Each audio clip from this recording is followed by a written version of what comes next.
SMC, mukhang may nilulutong trade. Mga Barangay Ginebra fans siguradong matutuwa. Good news sa Ginebra sa mga susunod na araw. Nitong mga nakalipas na laro ng Ginebra ay problemado sila sa kanilang lineup dahil sa kasalukuyan ay napakarami ng nasa injured list nila ngayon. Kaya naman, hindi makabuelo ng maayos ang Ginebra ngayong elimination round. Pero ang magandang balita nga mga chong ay ang pagbabalik ng mga injured players ng Ginebra. Dahil ayon sa ating nakalap na impormasyon ay unti-unti nang makukumpleto ang Barangay Ginebra. Actually, hindi pala makukumpleto dahil out na si Jason David sa Ginebra ngayong season dahil sa kanyang natamong ACL injury. Pero bukod kay David, ay lahat ng players ng Ginebra ay expected na makakalaro na sa mga susunod na laro ng Ginebra. Unang-una sa magbabalik in action ay itong si Japet Aguilar. Hindi ito nakapaglaro last game kontra Converge Fiverexers dahil meron ngang iniindang injury si Japet sa kanyang tuhod. Minor injury lang pero hindi na nga sinugal ni Coach Tim ang nasabing big man. Dahil alam nga ni Coach Tim na napaka-importante ni Japet sa Ginebra at once na lumala yung kanyang injury, napakalaking problema niyan sa kanilang kupunan. Kaya pinagpahinga muna ito last game at ayon nga sa mga reports ay maglalaro na si Japet sa linggo kontra San Miguel Beermen. Pero hindi pa dyan nagtatapos yung magandang balita. Bukod kay Japet Aguilar, mayroon pang isang player ang Ginebra na magbabalik in action. At yan ay walang iba kundi itong kanilang panibagong kabarangay na si Ken Mike Carino.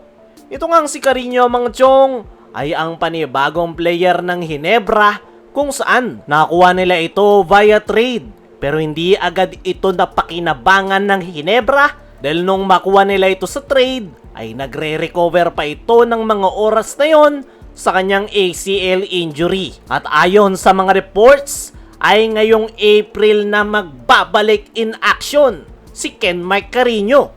At possible na sa kalagitnaan niya ng April. Pero anytime ay pwede na itong ipasok sa active lineup ng Barangay Ginebra dahil sa ipino-post ni Ginebra Ball Ballers ay mukhang okay na si Ken Mike Carino. Sumasabay na ito sa kanilang team practice at unti-unti nang ibinabalik yung kanyang conditioning. At isa yang magandang balita dahil mas lalakas ang frontcourt position ni Coach Tim Cone at mas magkakaroon ito ng mas malawak na option pagdating sa ilalim. At kung mangyayari nga na maglalaro na si Ken Mike Carino, ay isang malaking boost ito sa kampanya ng Ginebra ngayong conference. Dahil kapag naglaro nga si Ken Mike Carino, ay automatic ay matutulungan ito ang Barangay Ginebra sa loob ng painted area dahil presence niya pa lang sa ilalim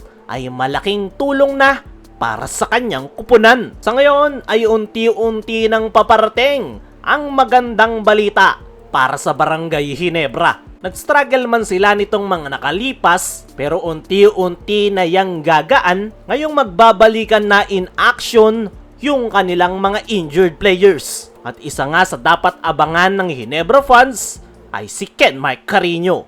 Kaya mga chong, ano ang masasabi nyo sa magandang balita na yan ng Ginebra na magbabalik na yung kanilang mga injured players? I-comment mo lang dyan sa ibaba. Samantala, SMC, mukhang may nilulutong trade. Kakaumpisa pa nga lang ng Commissioner's Cup ay mukhang may mga adjustment na nagagawin ang mga kupunan, partikular na ang San Miguel Corporation dahil bali-balita nga na magkakaroon ng isang blockbuster trade kung saan involved ang SMC. At ang bali-balita nga mga chong ay yung pinakagagalaw sa SMC ay ang San Miguel Beermen kung saan mukhang bibitawan na nila yung kanilang veteranong gunner na si Marcio Lassiter. At ang target ng San Miguel ay si Evan Nelly ng Phoenix Fuel Masters. Sa ngayon nga mga chong ay mukhang nagkakaroon ng issue sa Phoenix kung saan hindi magkasundo si Evan Nelly at Escandor. At dahil nga raw may backer sa Escandor sa Phoenix, ay mukhang ititrade na daw si Evan Nelly at dun na papasok ang San Miguel Beermen. Para sa akin mga chong, ay pinaghahandaan na talaga ng San Miguel yung kanilang magiging future. Kaya naman, mukhang handa na nilang bitawan si Marcio Lassiter para kuhanin si Evan Nelly. Kaya mga chong, ano ang masasabi nyo na isang bigating player ang papakawalan ng SMB sa kanilang nilulutong trade? Ano rin yung masasabi nyo sa magandang balitang paparating sa Barangay Ginebra? I-comment mo lang dyan sa ibaba.